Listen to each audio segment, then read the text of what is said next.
Stream is All right, live. says we're live. Well, welcome everybody to the first ever Midwest Outdoor Experience podcast. Today, we are going to be doing some talk on some winter fishing. This is something that Austin and I kind of talked about, just looking to dabble into just something else to kind of help get through the winter months, and fishermen can sit there and talk for quite a while. So I don't want to waste too much time on introductions. But I do want to give a quick shout out and thanks to our tournament series sponsors, and they are Justin Swass, Land Agent, Trophy Properties and Auction, E-Factor Lures, Hillerman and Associates Insurance, Wholesale Batteries, Bassing Bob, Lake Ozark Marine Outdoors, Sportsman Lodge at Rocky Mount, and Phase to Ground. And again, we just want to thank those guys for sponsoring our winter series, which is the tournament we're running out of Kaufman Beach this winter at Lake the Ozarks. If you're interested, we are having another tournament, our fourth in the series this weekend, this Saturday, February 1st, at Kaufman from 7:30 to 3:30. All are invited. There's no membership fees, straight $120, and come on out and fish. It's been a really fun time. Yeah, so looking good. Yeah. So without further ado, tonight our guest is Steve Sigmund. Steve is the creator of the Weekend Bass Fisherman Lake the Ozarks Facebook page. It is an awesome atmosphere for people who fish Lake the Ozarks. Lots of good information going in there, lots of good fishing reports. So if you're looking for another good Facebook page, if you're not already in it, that's a good one to join. But without further ado, we're going to kind of go into some talk with Steve. So let's bring Steve in, Austin, and see where the conversation goes tonight. All right, let's get Steve added here and make sure we can hear him well. There he is. Guys. Hey, Steve, how you doing? Right, we can hear you. Great. How are you guys tonight? Not too bad. We're doing good. And for anybody who's following or listening here, you can see some people already put some comments in here. So if you have a comment or a question and it leads to what we're talking about or something that we want to talk about, I can go ahead and display it on the screen and we can kind of, address it from there. So welcome, Steve. Well, thanks. I think before we get started, I need to put a disclaimer up over my head that everything I say may be misinformation when it comes to bass fishing. I do not proclaim to be an expert. I just love to do it. So you're right there with us. Austin and I will be the first to tell you we are not professional, but we love to share information and things that we've learned to try to help others and just make fishing all around better. Yeah, absolutely. That's what you guys have always done too. And that's kind of what's drawn me to it is just trying to help people catch fish. Yeah. It's tough, right? So any help is needed. Yes, for sure. So let's kind of just dive right into this. So obviously right now, winter fishing at Lake the Ozarks, this could spiral in 100 different directions. But what do you got to say so far about winter fishing at Lake the Ozarks this year? Has it been different? Has it been tougher? How are you seeing the fishing conditions so far this year? It's definitely been tougher. Winter fishing is probably my favorite. It gets simple. You have only certain things you use. And you kind of know where to go. If you find them in the winter, they should be there all winter. So you're not chasing them around the whole lake. But this year it's been tough. And I feel it's been tough for a lot of people watching weights and tournaments and things like that. Sure. But they're not as active. And they're not as many of them. There's big ones. I'm seeing bigger fish and I think they're being caught in tournaments, but the 3 and 4 pounders aren't where they were last year. I agree.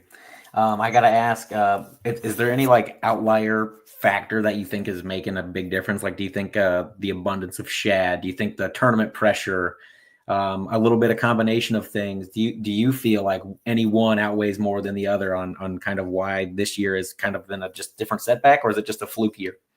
I don't know. I don't think so. I don't think it would change that drastically in a year. I know a lot of people are talking about the A-rig.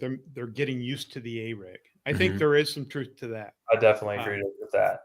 But I don't think it is the reason, right? I think it would be probably a slower drop off over the next 3 or 4 years that you would see that happen.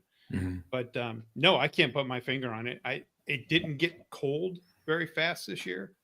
and we've been waiting for the water temperatures to get down in that mid 40 range. So maybe that, but no, it's just been a strange year period for me. I can't put my finger on it. I feel like with the water being a little warmer, like you said, and then normally the drawdown, when that starts to happen, which is now starting to happen, right. that starts to suck those fish and group them together on the steeper banks and stuff like that. And they are a little bit more abundant, or you get on the right bank and you can really catch some fish. But I just feel like they were so scattered from probably like August, seemed like August or early September until I mean, I feel like they've still been scattered up to this point. It's almost been like an elongated fall season, but the water temperature. You're right. You're right. I mean, I was fishing topwater later this year than I've fished it in a long time. Yeah. So yeah, I think like the Ozarks is always known for fishing different day in and day out. In the winter, I didn't see it as much in the past. This year, I think it has.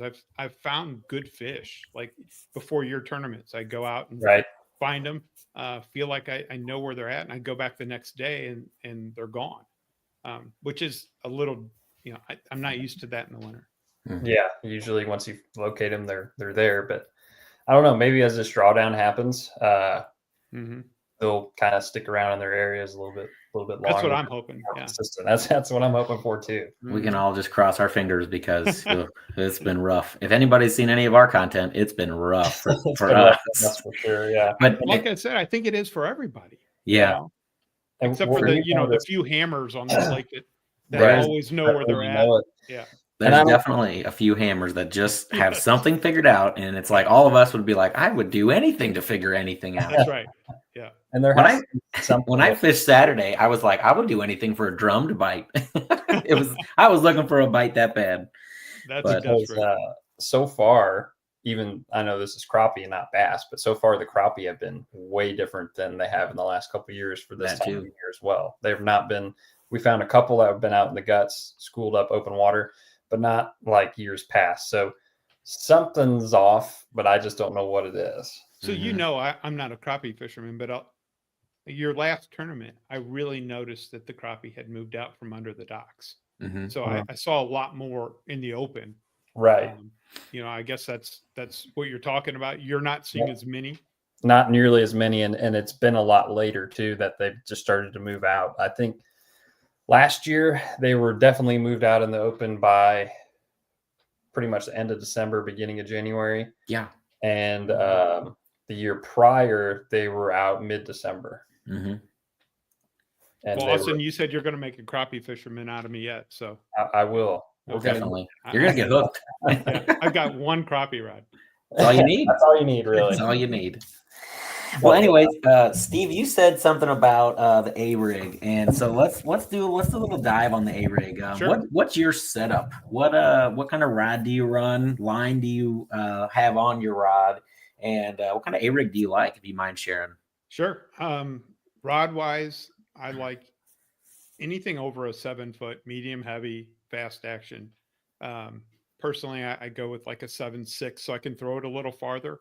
I like the X Pride is probably my go-to line. The Shimano X Pride lines are rods. And then reel wise, I think people get just, kind of tied up on reels and are like, oh, I need a 200 or a 300 bait caster. I use a 150 and I've never had an issue with it. I feel like I can throw it better. It's just a better reel, I think, than my 2 and 300s. So I go with a pretty slow gear ratio, 6:3 to 1. I use a Tatula SV TW reel. And line wise, I go Invisex is what I usually use. Cigar Invisex, 25 pound fluoro. I tried the braid thing for a while, and I think without live scope, braid is probably the way to go because you can pull the stuff out of brush piles and not lose as many rigs. But now with live scope, I never lose any rigs. I mean, knock on wood, I lost one last week, but it's because the ice snapped it off when I cast. Oh, no. But so I think the life scope has really changed A-rig fishing. You can get it closer to the brush piles, and For you sure. don't have to have fluoro. And I remember you guys saying a couple years ago that you compared fishing fluoro Yes. to braid, and you felt you got more bites on the fluoro. I was just going to say that when we first started fishing the Alabama rig, I'll be the first to tell you, and if you see any of our content, I love the A rig now, but I hated the A rig. And mostly it was because I did not have the correct setup. Now, Austin and I both have the iRod by Genesis as our main A rig rod. And what is that? Is that a medium heavy? it's a heavy, isn't it? I believe it's a heavy. It's a heavy. 7'11". Yeah, 7-Eleven. You can fling the A-rig with that thing like effortlessly all day long. And I really did fall in love with that rod. And once I got that, and I'm just like you, I have a regular 150 Tatula on mine, and nothing fancy. And but back 3 or 4 years ago, we both threw braid, and I think we both did really good that year, if I remember right, Austin. Yeah, and then I think the following year, I don't know if the bite got a little bit tougher or what. And this is kind of speaking out of context because I believe we were down at Table Rock Lake. It was a Table Rock. And again, that lake is much cleaner than Ozarks. And if you've ever fished Table Rock, that's it's more clear. And so for whatever reason, I was out of braid. And so I strung up with the heaviest mono actually that I had. And I think I was catching every bit of 5 fish to their 1 fish.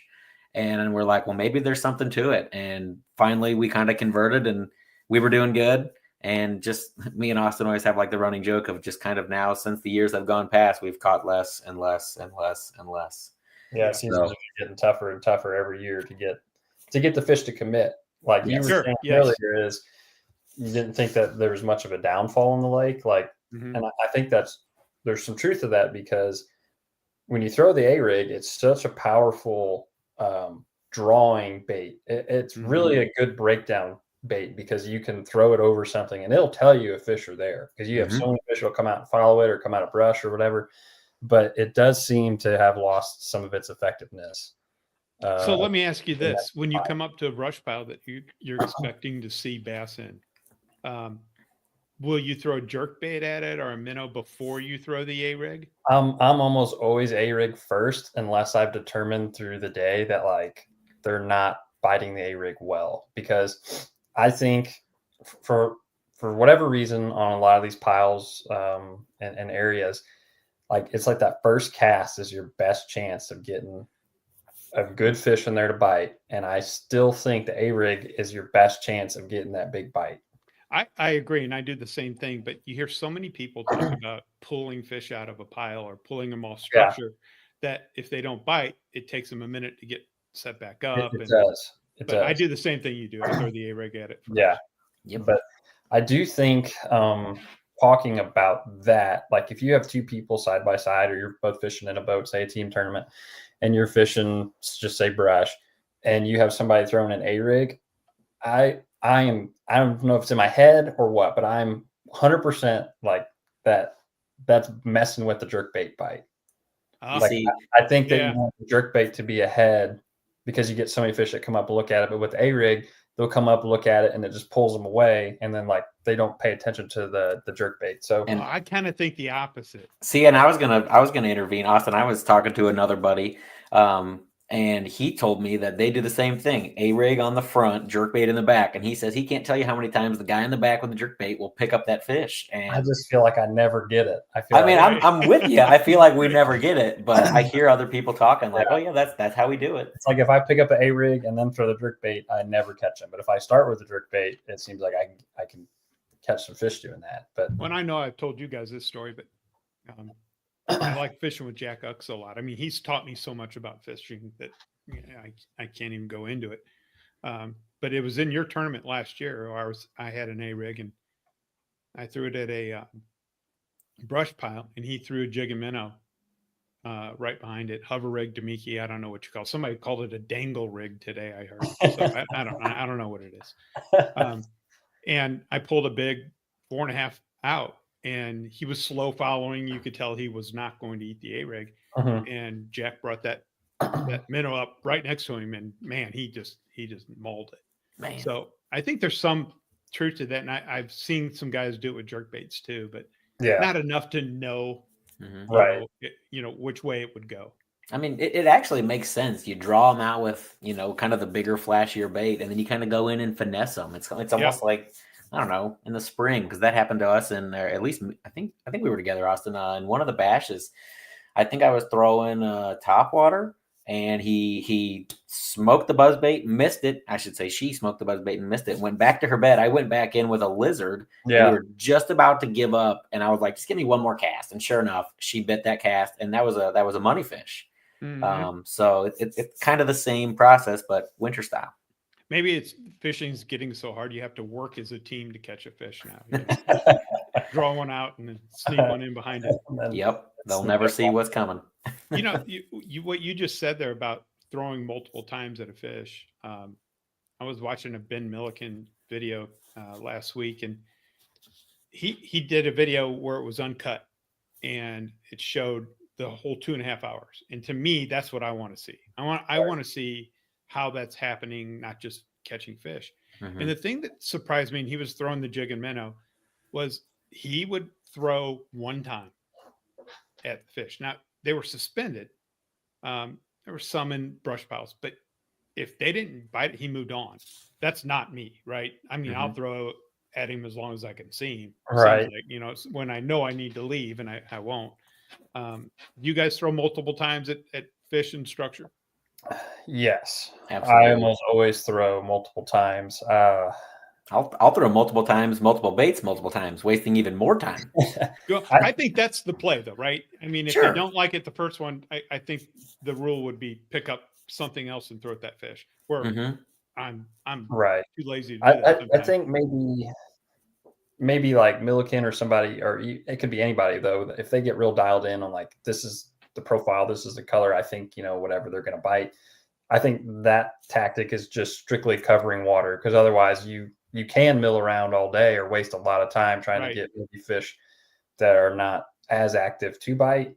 But I'm a pretty big fan of throwing multiple things. Yeah, well, we're so excited to see a bass. I think that's the difference between us and the hammers, right? Yeah. They move, they cover way more water. Way more water. I think that's the key. Yes.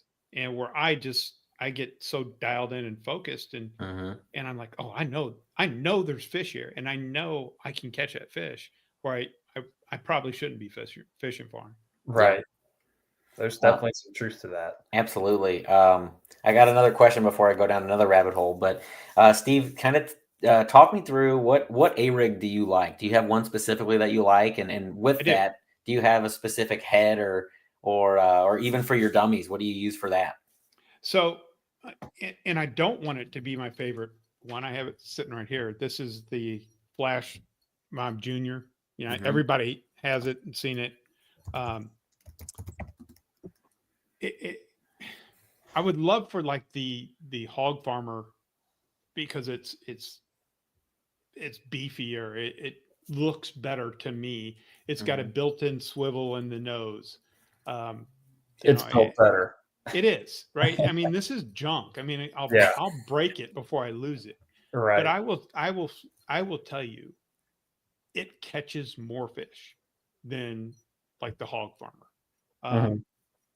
And I'll fish them side by side, and I don't want this one to be the one, and it is. So I do a lot of manipulating to this. So the one thing I'll do is I'll add a split ring and a swivel on the front to make sure that it doesn't twist. Okay. The Hog Farmer's built into the nose, so when you tie it on there, it actually spins on its own. And then the other thing I do is I take the snap clips off, and I put a split ring on it. Okay. And to me, I don't know, the snap clip just looks so big and bulky. Sure. I'm just trying to make it as natural as possible. Right? Yeah. And so that's what I go with. Now, the other one, Hog Farmer makes one called the Micro. And it's tiny. You could literally throw it on a spinning reel if you wanted to. Wow. Which I would never do. And I will put small white baits on that, and I'll use that as a follow-up. So if I get one that looks interested, that's missed this a couple times, I'll pick that white one up and throw it in there. Mm-hmm. And I think that white, I think white is a bold color. I mean, Uxa told me this a long time ago. It's not a natural color. Mm-hmm. Purple. He'll throw purple, white. And I think sometimes that shock gets them a little bit. I'm not a white fan, right? But I do like to use it as a follow up. I see. And then the baits that I use. So obviously the Kitech is probably my go-to. Mm-hmm. The color is the blackback, and this is a Rage swimmer. I didn't have the Kitech in the color with me, but Right. that I like the blackback. White belly. Black shad is what they call it. Gotcha. That's your The color. other ones that Pro Blue, I know you guys throw that. And then I will like put a different color in the middle. So if you see this one, it's got the green tint in there, and those are the Pro Blues. And then on this rig, this is that new Crush City Mare. Okay, from Rapala, right? Yeah, and it looks you guys ever use a Largo shad? Have not. No, I haven't. It's but got a little different profile to it. It's a little it's a little taller, but it's a little taller. It's got a little better side to side motion. Like this one, I'll have all the same color except for the tail. I'll just barely touch it with a chartreuse pin. A lot of guys will dip that tail in there. I just barely touch it, and I'll put maybe a little chartreuse line down the side of it. Right. So on your rigs, are you always making the middle bait different either by profile or color, or do you ever have times where you just throw it and you don't alter that middle bait? So up until this year, I would throw all the same color. This year it's been tough, so I've been experimenting more. Yeah. And I've been getting more fish and more bites if I change that color up. And then they've been biting that specific one? No. No. That was my question. Yes, but it triggers them somehow. Yeah. I still get more fish biting the blackback. Like if I put a blackback or in a Pro Blue in the middle, I'll get more fish that hit the blackback, but I'll get more bites if it's different. Right. So here's a question here too that kind of goes in what we were talking about with the brush and stuff is casting angles, how much do you think that plays a difference? I think that definitely plays a difference on like main lake stuff, whether you're in deep water and you throw to the shallow and bring it off the ledge, or you're sitting in the shallow and you throw it to the deep and bring it over. But what do you think? What's your opinion on all that, Steve? I'm guilty of not doing that enough. I will throw, and it's really boat control related. If you're in the wind, it's hard sometimes to get the angle that you want. So you kind of take what you can get easily. Right. And yes, I do believe that throwing different angles would help. It has helped in the past, and I don't do it enough. Yeah. That's a good point. I'm glad that you brought that one up, Austin, because that's definitely something that I think it makes a huge difference. Getting the right angle. Like I have confidence in a cast, and I'm like, oh, that was a good one. I got to make this one count and really pay attention and really try to find my rig on live scope. If I'm scoping, if I'm in the back of the boat, I'm typically, at least in my head, I'm always counting. So if I'm ever away from my live scope, I kind of know how quickly my rig is sinking, and then I can more or less blind fish it without having to always find it, because there's many times if I'm in the back of the boat or if I just lose it for a second and I want to be still in the strike zone the whole time. Well, I'll tell you what, that's changed for me. I feel like live scope, the fishing's gotten tougher with the A-rig, and I have to manipulate the A-rig more than I ever have. We would have missed my partner in the tournament 2 weeks ago. We would have missed our biggest fish if I wouldn't have swung around the live scope and saw his A-rig, and he was getting followed. And as soon as he saw it was slow following.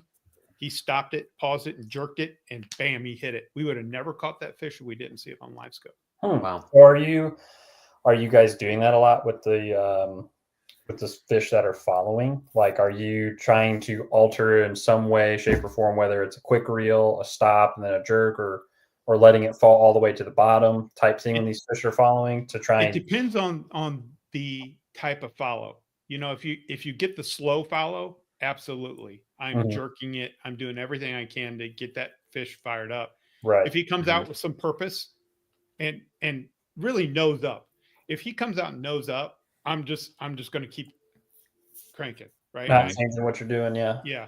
But if he comes out flat and slow following, and I'm trying to do anything to get his attention because he's probably not going to bite it.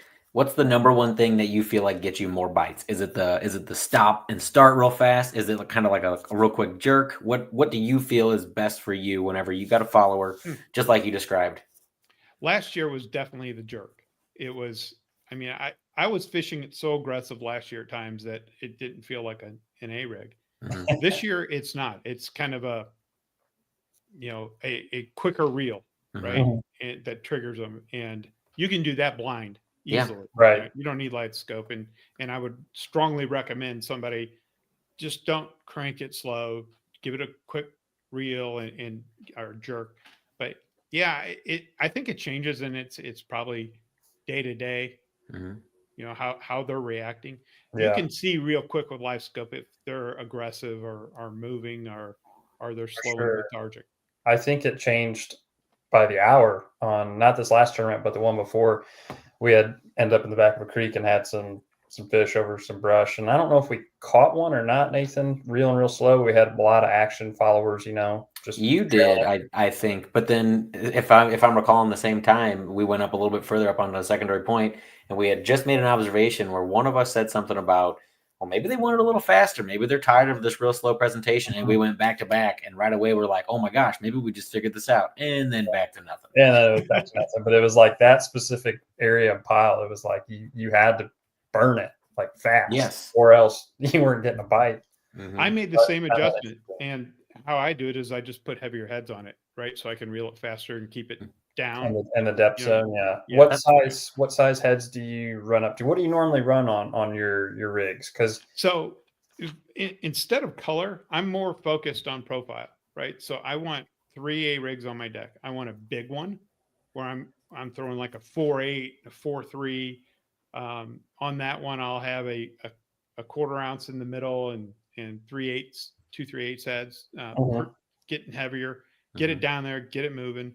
Then the average one, I'll have a quarter and then an eighth on each side. And then the light one, I'll have all 3/8 inch. Gotcha. Or 1/8. And is there particular heads that you like to throw? Your head. Yeah, I do. Shameless plug. And I'm not. I love it. And I wish you guys would make one with a number 2 hook. Well, we could maybe do that one day. But here's the head Steve's talking about. I don't know how well you can. Let me see how you do. Can you see that at all? Yeah. Yep. So it's an 1/8 ounce head. This is a 5/0 hook. It's got a weed guard on here. And the most important thing we like is a screw lock. So you can throw the same swim baits. You don't have to tear them, get them ripped off all the time. But it's good. We like them. These are really built for 3.3s up to your 4.8s is where this sells. You start to get lower, this hook shank's too long, and your tail won't have the action that it needs. But that's what we like for that. And you said like that for your 1/8 ounce heads because that's all we make it in. But your other heads, you just use. I like the jewels, the little baby jewels. Yeah. For small swim baits. I don't know if you've ever used those. They have a good. The only problem with the jewel is it holds it well, but if the fish ever rips it off, that nose of that swim bait is trashed. You'll never get it to stay back on there. Right. In my opinion, without super glue or another way to keep it on there. The VMC hybrid is the other one that I use. All right. But they don't make that in an 1/8. So, Oh, okay. So it's only the heavier. I'll just, whatever's in my box, over the years, we've got a bunch of, number 2 size hooks, 1/8 ounce head. Check your hooks. Make sure they're not rusty. Oh, they're not, but I lost all my, literally lost, I would say 80% of my swim baits this year. Oh, really? Got a new waterproof bag. Yeah, it wasn't nice. Wasn't waterproof. That's not good. No. Well, we've lost a couple fish, both Nathan and I, this year from rusty hooks and not checking them, or I'd be like, "Oh, it's okay," and then the hook breaks on multiple not okay jigs. No, that's not good. everything. Yeah. A So I've horrible learned, feeling because you know it's your fault. I've learned my lesson this year. It's happened twice to me, I think. So I said no more. Before we get to this quick question from David Smith, Steve, I got one more little question about your A-rig head. Do you always fish with a weed guard, or do you ever fish open, and do you feel like that ever gives you more bites or So easier to hook up ratio maybe? again, with live scope, Mhm. I will, if I have a weed guard, I'll usually cut it off because I can see it.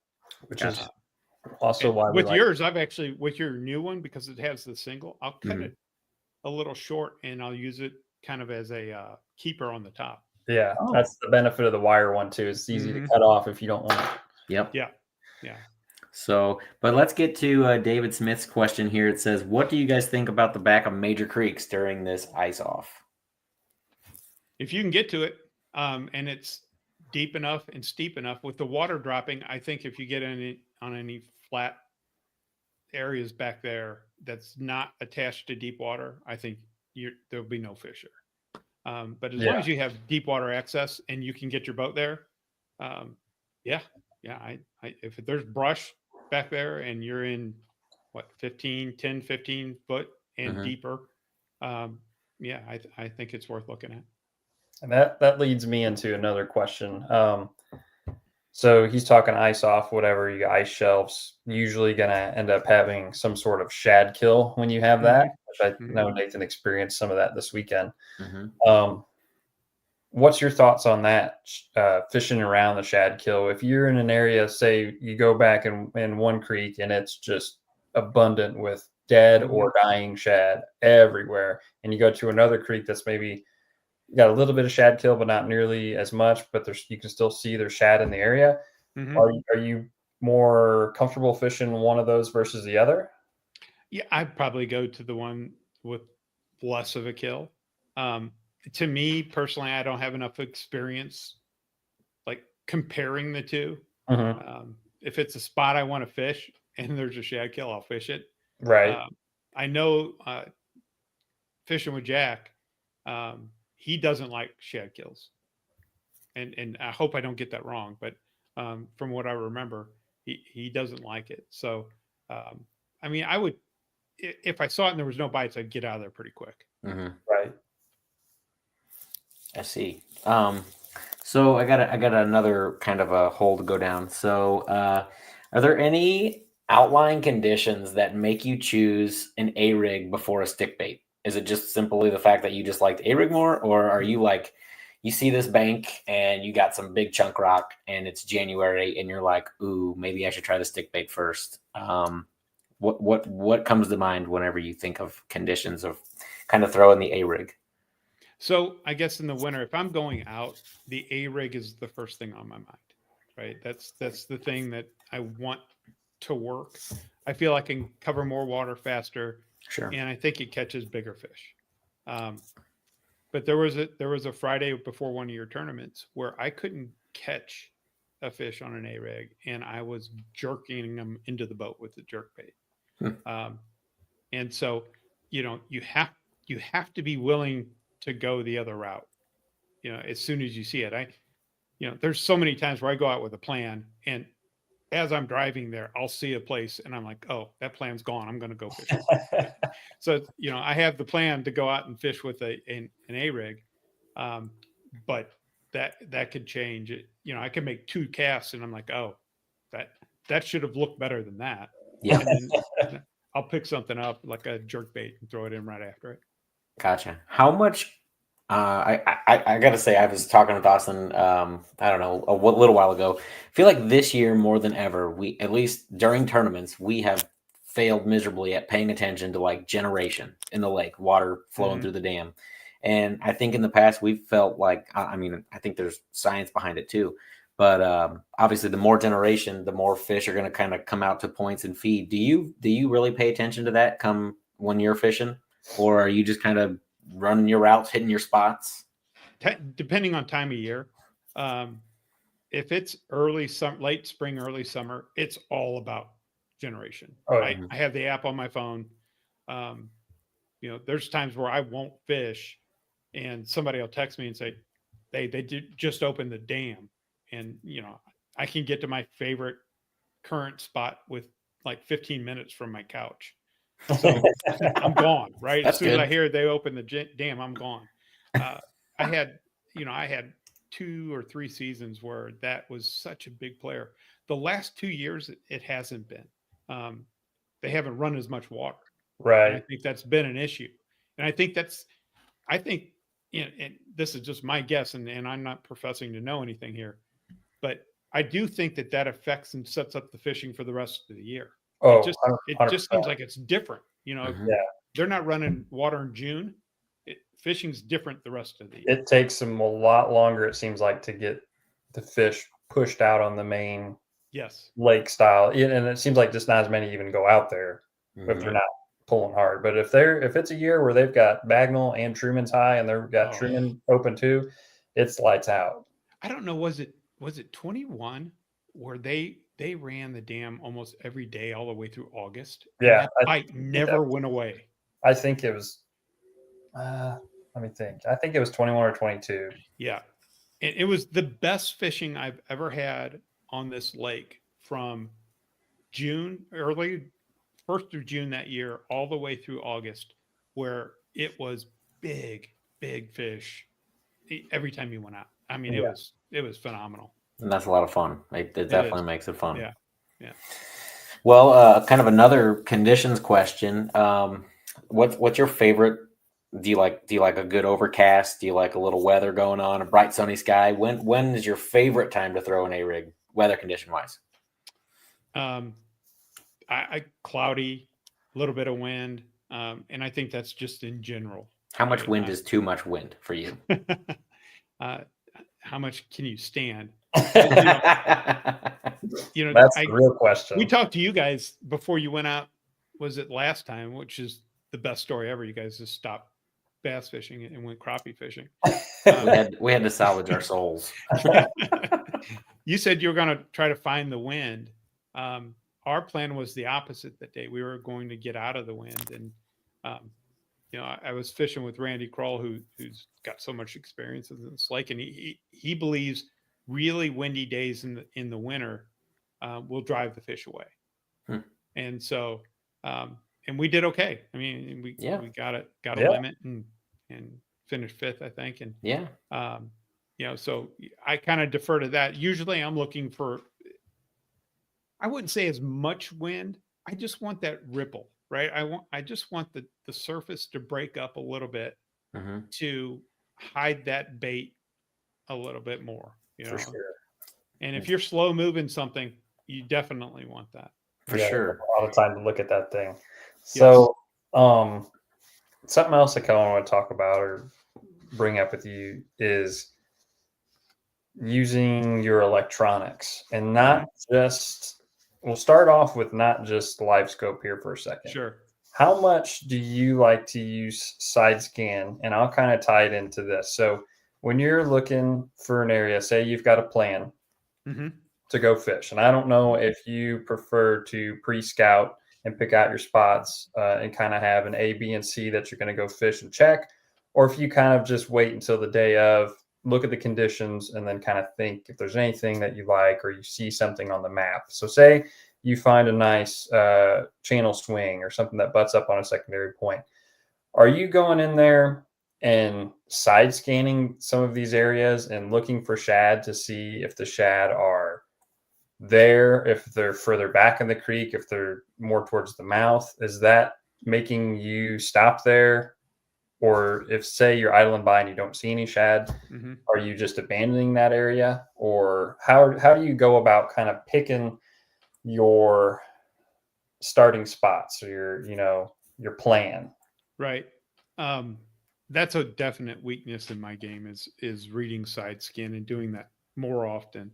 I just had my electronics redone on my boat, and Tyler Poole came out to kind of dial it in. And I told him, I don't feel my side scan's really dialed in. And so he took a look at it and he goes, man, it looks great to me. And so that tells me right off the bat, I don't know what I'm looking at. But yes, I do use it for shad for sure. If I want to be around the shad, so that's easy to see on the side scan.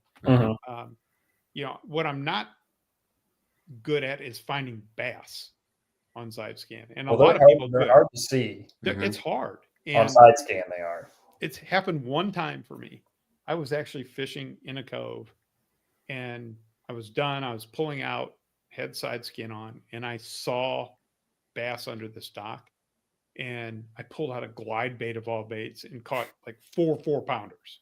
Dang. And it was the one time that side scan made me stop somewhere.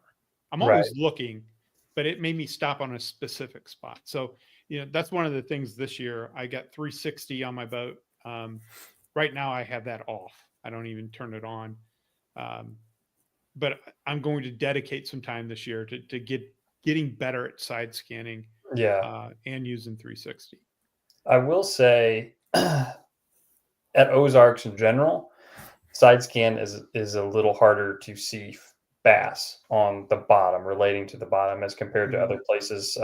If you have more of a soft mud type bottom or just place with smaller rock that's just not so concentrated like it is here in the Ozarks, it seems like you can find bass a little bit easier. And even more so if you end up with lakes that have grass and they have holes in the grass with hard spots. And okay, the bass are going to be either on that grass edge or in those little holes, near it. A lot of times you can see them a little better. We're here, they relate to brush so much, or if they're on the bottom, it's generally a rock change or something like that, or whatever. It's just, there seem a lot water depth. Do you think water depth has something to do with that it's harder to see them in, Lake of the Ozarks is deeper than a lot of lakes? I mean, certainly it does, to the extent that anytime you are deeper and have a larger range, obviously it shrinks everything on your screen. It compresses it more, so it's harder to read. Probably your best settings here to see bass on the bottom are probably looking out about 50 feet both ways. Yeah. 50 to 60. You start looking out 80 to 100, it's going to be tough to see unless you're on a big school. That's good to know, because I usually have it on 80. So yeah, down imaging is what I primarily use when I'm looking for bass. And if I'm looking, that would be more of an example, like during the summertime on points and stuff like that. Where side imaging here is mostly I'm looking for cover, brush piles, split up rock, dead man's holding docks down, cables, whatever, things of that nature. And I think creek channels is a big thing, depressions, dips, high points, I think, and then the bottom composition. If it's hard or soft, it's easy to for see. Sure. So rock transitions is something I'd use it for. Absolutely. So you were talking about electronics. Steve, what percent are you focusing on your electronics with your A-rig versus not? Is there ever a time where you're not finding that A-rig, or are you 100% of the time when you're throwing it and you got your live scope on it? I hate to admit it. I'm trying 100% of the time to see it. Trying 100%. Yeah. And, I told you I just got it done in Tyler Pool over at Lake Ozark Marine Outdoors. I mean, he set me up, right? And I just want to shout out to him, because he really did it, and he's taken the time, and he actually, he's thought of a couple things he wants to change. Right. And, he's going to do it on, he calls me up and says, "Hey, I want to change this." That's awesome. Yeah, it is. It changes everything. It takes a guy like me that doesn't know everything, right? And I'm the first one to admit it. And it lets me see things, right? And not only does it help you catch fish, it teaches you about fish. Teaches you a lot. Their behavior, where they're at, how they move, how many times. If you would have told me how many times a fish follows your lure and doesn't bite it, it's like 80% of the time. Yeah. If you know where you're throwing and you're throwing in good spots. For sure. That's one of the frustrating parts of it. You can't make them bite, but you can see them not bite it 100% of the time, and it makes you angry every time. It's like, what am I doing wrong? But no, I do. I lean on it a lot with certain types of fishing. Any kind of moving bait, for sure. Gotcha. So let's kind of transition this into Let's kind of talk weakness a little bit. At least for instead of picking at you, I know me and Austin struggle with going back to, oh, I caught a 5-pounder here once 2 years ago. Let's go there and see if we can find another 5-pounder. What is a weakness in your fishing game that you want to get better at that will hopefully make you a stronger fisherman? How long is the show? Well, we don't really have a limit, Steve. So I mean, I've got so many weaknesses, but I try to pick something every year that I want to focus on. This year, it's like side scan and the backhanded flip skip. That one drives me crazy. Some days I completely have it, and some days I can't do it at all, and it just it's so frustrating. But finding fish, I want to know, I want to learn the process better, right? Mhm. I'm just like you. History dictates a lot of my fishing, Mhm. and I would like that to change, where I could say, okay, they should be here, and whether it's new water or not, go there, and then they're there. yeah, But it just doesn't seem to work that way sometimes. I mean, once in a while you hit that pattern and you know it, Yeah. right. and then everywhere you go, you're catching some fish, and that's rare. And it's just experience. I mean, I've I've been a bass fishing fan my whole life, but Mhm. I've not been a bass fisherman, more than probably 6 years. So it's hard to learn. You can't teach experience, Mhm. and No, I certainly. think that's the number one thing is just get out there and keep grinding, and Yep. know you're not good. I mean, even the hammers would probably tell you, I'm not good. Mhm. It's a sport that it's like golf, right? You're never good enough to beat the game. Yeah. Right. Bass fishing is the same way. Yeah, Mhm. you'll never win. You just got to keep trying to get better. And That's that's right. what makes it fun to just keep going out there and keep trying to get better every day. And some Even when- days you make a fool out of yourself, and other days, no. It's crazy. You love it, because if you're that bad at it, um, and you keep going back, Yeah. that's when you love it. Yeah, well, that seems like when there's a weird part of me that's like, obviously it's tons of fun when you do really good, but sometimes when I get it figured out and like you do really good on a day or you go somewhere else and you're on it, you're almost like after a day or two, I'm like, all right, I'm kind of ready to find like the new puzzle. Like I think it's almost part of Yes. searching for that, and like doing well is what Right. drives me to keep wanting to fish. Yes. Yeah. I don't know, it's weird Like because a you're drug. like you just want to keep catching them, but eventually you're like, well, let's see if this works, We literally caught 0 bass in our last tournament 2 weeks ago, and I was rubbed so wrong all week that I was like, I'm going back Saturday. I don't care. I'm going to at least try to catch Right. something. And I'm very unproud to say that I again got skunked. So that's 0 for 2. So I'm still here scratching my head like I'm the problem. And but I'm more motivated than ever to get back out there and be like, what's going on with this lake? I got to get something figured out because Well, that's the crazy part of the sport is you can talk yourself into it. Like, Mhm. you could have a horrible day, and then from the time you get home, go to bed, and wake up the next morning and do it again, you've already figured out what you did wrong. You're going to go out there and just slay them, right? And you're excited to do it, and then you go Mhm. out there and you don't catch anything, and then the process starts all over again. Oh, for sure. And then like if you don't do well, I'm really bad about it. Like okay, you get calmed down, you get home or you sit down on the couch after it and you're like, I didn't try that. That's what I should Right. do. So then that starts the cycle over and then you're back at it. Yep. So you Well, can't. you remember the fish you didn't catch. In the last tournament, I caught a 3.5, and it took me forever to remember where I caught it. I'm like, where did I catch that fish? Yeah. But I remember the 2 that I saw that didn't bite that were big ones, right? And I remember exactly where they were, and I'm going right back to where they were. But it's funny, you remember the things you don't Mhm. do or don't succeed at more than the ones you did. True. That's very true. Here's a question. Do you have any predictions for the weights for our tournament this Saturday, Steve? Well, I mean, the top guys are going to be in the 18 to 20 range. Yeah. How many boats do you have registered? I have to look. Probably 12 to 15-ish. Yeah, somewhere in there. Right. Probably. We always get All a the big hammers. some of the hammers. We always get a lot of our pre-registers like in the last 2 days. They Yeah. just start snowballing in. There's always a couple guys that are like, "Oh, I'll get my boat number," and good for them because they're always like boat 1 through 5. But Mhm. then everybody else just kind of falls in line. And really, for us, the pre-registration is great because then Austin doesn't have to try to ask people how to spell their names and stuff. And then I don't have to try to read it or anything because Yeah. that's its own entity. But that's why we added some of the pre-registration prizes for just signing up early. It helps us out.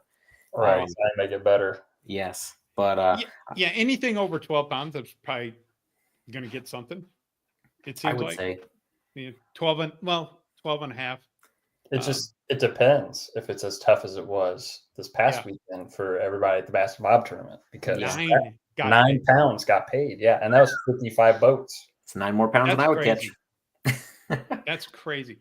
And you guys, I think it's a testament of your tournament. We had 30 boats, 32 boats, and it was the most brutal day I've fished in a long time.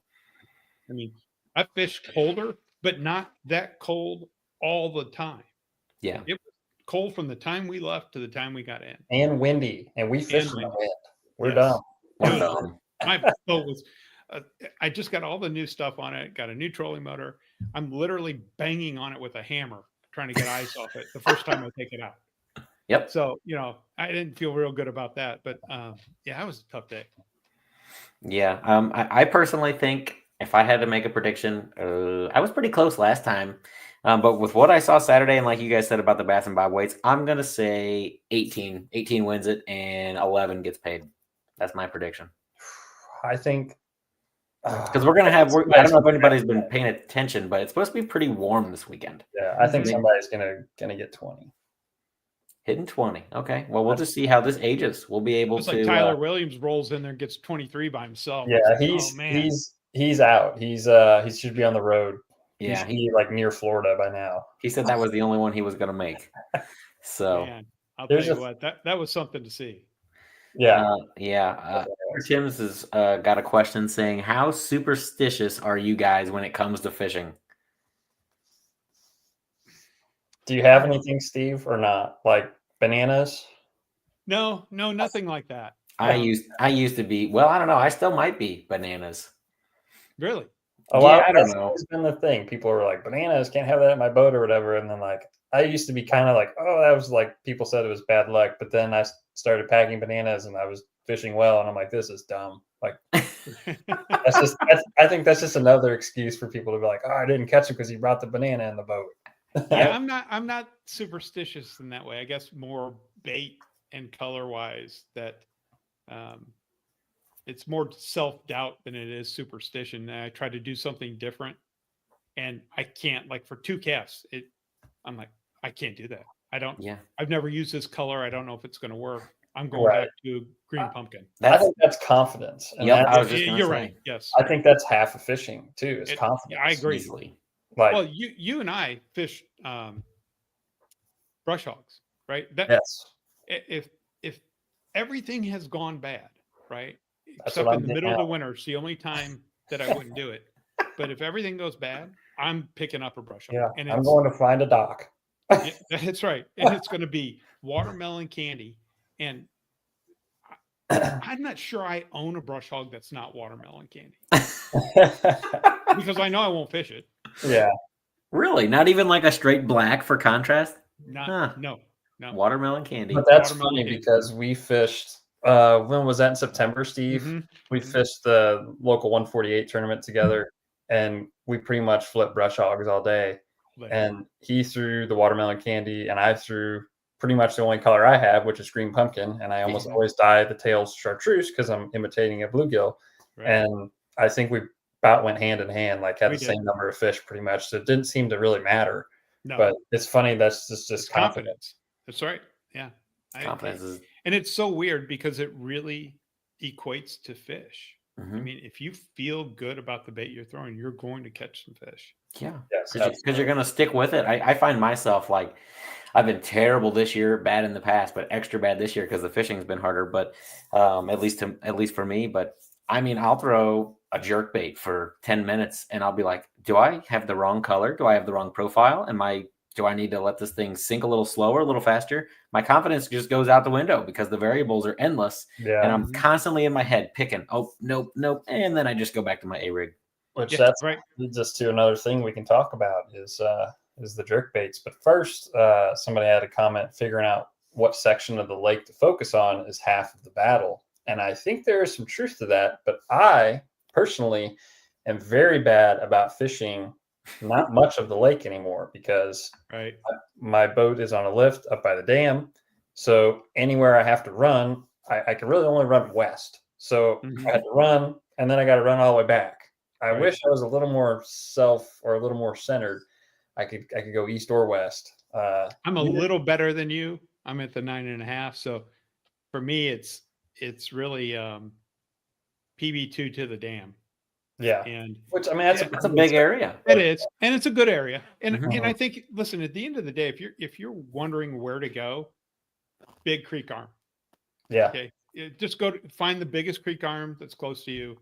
Get in there. There's fish in there. Go find them. For sure. They can fish like their own lake. And I when in doubt, that's what I do. There's definitely small coves that I hit, and but yeah, a big creek arm, you can find every type of structure or every type of bottom. You just go in there and fish. I agree with that. We were talking about starting a series similar to that where we Yeah. pick a cove, and we do not leave that cove Oh, I think it's a great idea. and just kind of work around the lake and just for fun, and see. And you said a lot of, well, really all of them have everything you need. Everything you need. And you just really break down and try different things within that area. Yeah. Because it's a big lake. And if you start doubting where you're at, you're in for a long day. Oh, yeah. Just trust the fish are going to be in a big creek arm and go find them. Yeah, that's good advice. I like that advice. It is. So now we can lead into the jerk baits though a little bit. We talked a lot about the A-rigs and stuff. We haven't talked too much about the jerk baits or the jig and minnow if we get there. But kind of walk us through your jerk bait setup, what you like, if you got particular brands, if you only use, Well, as far as the setup goes, I'm it's probably the most particular I am with my setup. I use a moderate action, extra fast tip, right? I want something that's really firm on the tip and will bend in the backbone. X Pride makes the best one I've used, and it's a 610 moderate extra fast. And then my best reel that I own, I put on that. So like a Steez or a Zillion or something like that then you could throw it a mile, right? And that's going to help you get some depth on it. As far as the actual bait, I mean, in the winter, there's one, right? It's the Megabass 110 or the 110 Junior, which is just a little bit smaller. Color wise, God, I don't know. I tend to like natural, like this is a thread fin. I like that. I like silver, black back, and then white, the French pearl with the yellow bottom. Yep. I stick in that range. You'll throw an allergy bone. If the bite is on, I usually start with a very neutral, natural color. If the jerk bait bite is on, I will then switch to a bold color. And that a lot of times that'll actually get you some bigger fish or more fish if they're fired up. But I always go that direction. I always start natural and then try to get to more bold colors. Nice. Do you pay attention more to like I always find myself looking at the clarity of the water and then the sky conditions. So if I got like a sunny day with, let's say, Ozark clear, 3 feet of visibility, 3-4 feet of visibility, that's when I'm picking my natural, like I'm starting with that. But if I have like a decent stain, and even on a sunny day, I'm definitely, not against to throw something like gaudy, like Clown or Table Rock Special. Are you the same, or are you always kind of starting with your naturals first, or what's your? I do tend to start natural. I mean, to me, this is pretty colorful for a starting bait, right? So that's a little on the bold side to start with, but I'm probably going to start with that this weekend. So I think it's got enough flash in stain, and we don't have very stained water. I mean, it's not. No, it's relatively clean. It's relatively clean. It's more stained this winter than it has been. You know, a couple years ago, it would look like table rock all winter long. For sure. But no, I typically do that, and I'm not saying that's right or wrong. But that just I feel more comfortable going that way. Right. Now I won't throw like a translucent if they're stained. It'll have to be it's opaque. Yeah, you won't throw like a Pro Blue or anything if it's real. It's got to be real clear. Yes. Gotcha. Yeah, which I agree with that. That's kind of how I roll too. Now, do you think does jerk baits, I feel like, is one thing where maybe the color really does matter? It does. Because we could argue, or we could all say with A-rig and other baits, jigs, whatever, like, does the color really matter that much? It's more the profile, whatever. But I think something with that jerk bait, just the fact that they're really looking at it or what, it can really change your day around. So I think that is something, for me at least, that I try and change jerk bait colors a fair amount, especially if I'm getting fish coming up and just looking at it. Yeah.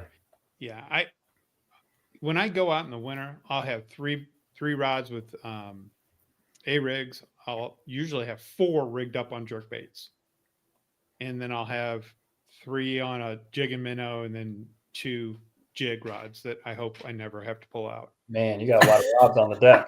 I was gonna say no, those are in the box, right? Oh, so they're rigged okay. up, ready to go, right? So I was like, I'm stressed. I have that much on my boat.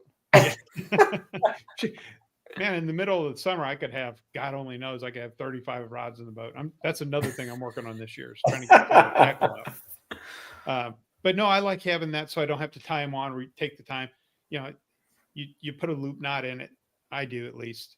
And that takes a little longer to tie. So I'd rather have 4 different colors or sizes or a +1 to get a little more depth ready, so I could just pick it up and throw it. I see. Are you pro like a suspend strip or like a lead strip, or do you put wire on your hooks, or what's your go-to? I'll do both, but the dots way more. Where are you placing that dot on the jerk bait typically? So between that front hook and the bill, right. Gotcha. So it's trying to sit down more. Yes, right. Yeah. I mean, the 110's supposed to sit in the water like this, right? Now, there's other jerk baits that once the winter's gone, I don't really fish the 110. I like I think it's Jackal makes one called the Re-Range. Yes, that's correct. I love that. Right, as soon as it gets warm enough, I go to that. It has better action. You can throw it a mile. It's durable. You're not going to break the bill off of it every time you hit something. For sure. But in the winter, there's just no substitute for the mega bass. I gotta ask, because I ask everybody, are you do you have a strict cadence that you start out with or stick with, or are you constantly mixing it up? Do you just keep it really random? That is where I struggle. I'm always in my own head. 3 jerks, pause. 2 jerks, pause. Back to 3, and then 1. Or what's your cadence?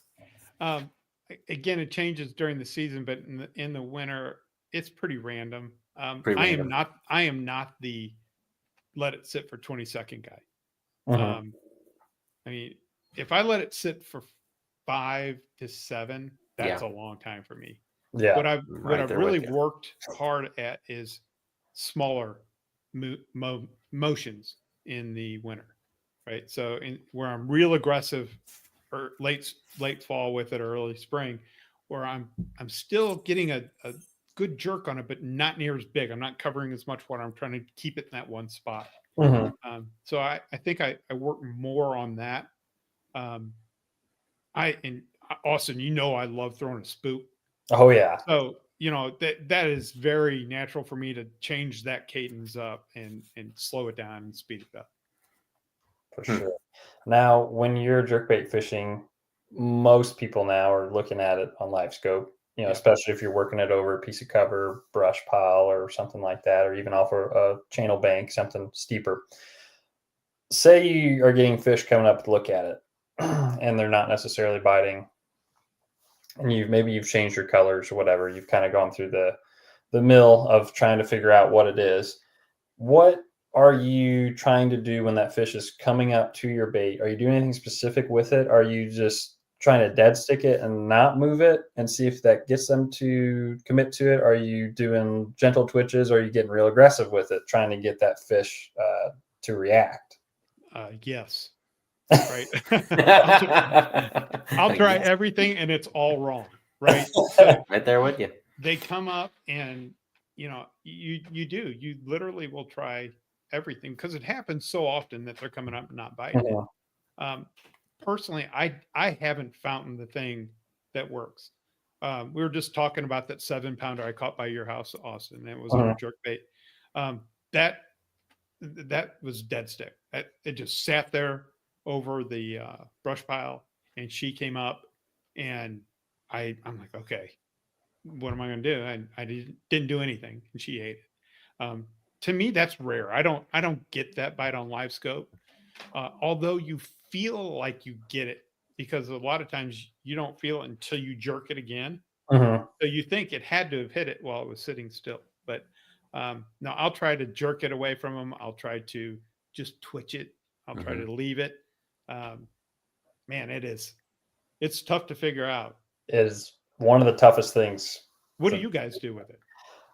I do everything just like you say, but I again go back to history. I'm bad about thinking about history. I've had so many times where just letting that thing just sit there and just soak seems to work. But then as of late, that's not really working for me. So it's like, then I try and twitch it. I try and do everything else. And then they just turn around and go away. So I'm like, man, but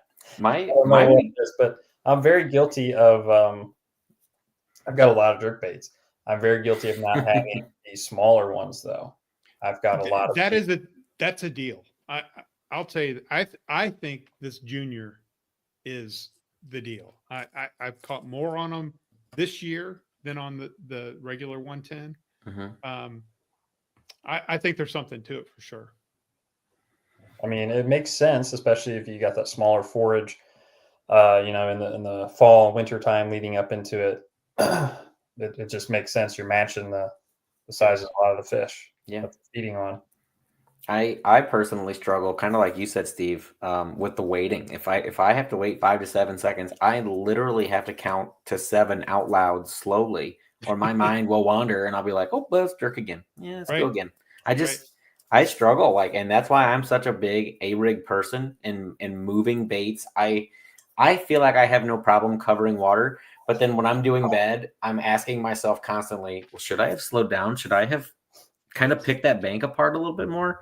And it kind of brings it all back together of confidence and what should I have actually done? And I think that's obviously a huge difference between me and the hammers who are doing it all the time. They've kind of got those questions answered, and they know what they're looking for. And that's obviously not where I'm at. And hope to get there one day. What they do is they go out looking for 5 bites. True. Right. And we go out looking to catch as many fish as we can. It's just different in skill. I mean, they know where to find the big ones, and they think, most of the time they know how to get them to bite. Yeah. So you say that about where they're after like the 5 big bites. It kind of snowballs this another way kind of real quickly. But Austin and I have had many conversations this winter, especially kind of relating back to the toughness and Lake of the Ozarks fishing this year. We have both felt like the short fish that we were catching in the last 2 years is way less than this year for whatever reason. It seemed like you could pick a day, tournament or not, and you could at least catch 10 on the Alabama rig or the jerkbait or what have you. And even if they're 14-inch line burners or 14-inch or 13, whatever. Sure. And it was a fun, enjoyable day. And we're to the point now where literally we can't even find those or get those to bite. I agree 100%. I think it's definitely. I don't think the fish have changed. I don't think they're gone. Mm-hmm. I think there's probably a reason that the three of us don't understand Mm-hmm. where they're at or why they're there or when they're coming back. Yeah. But yeah, it's definitely been different. I mean, you would go out in the spring and throw a Carolina rig around and catch 40 fish. Oh yeah, easy. Yeah, and And you know, it's been a long time since I had a day like that. and that's a lot of fun, and that's all what guys like us are asking for. It's like, Yeah, and you you'll run into the 5-pounder doing that. Right. You Sure. would Blind usually luck. catch a decent amount of keepers doing that throughout the day. They're not saying that they would win tournaments or anything like that. Right. Yeah. But yeah, you would maybe get a nice healthy fish for a day and then some 2-3 pounders and a ton of 14.5-inch fish and just be happy. Yeah. Sure.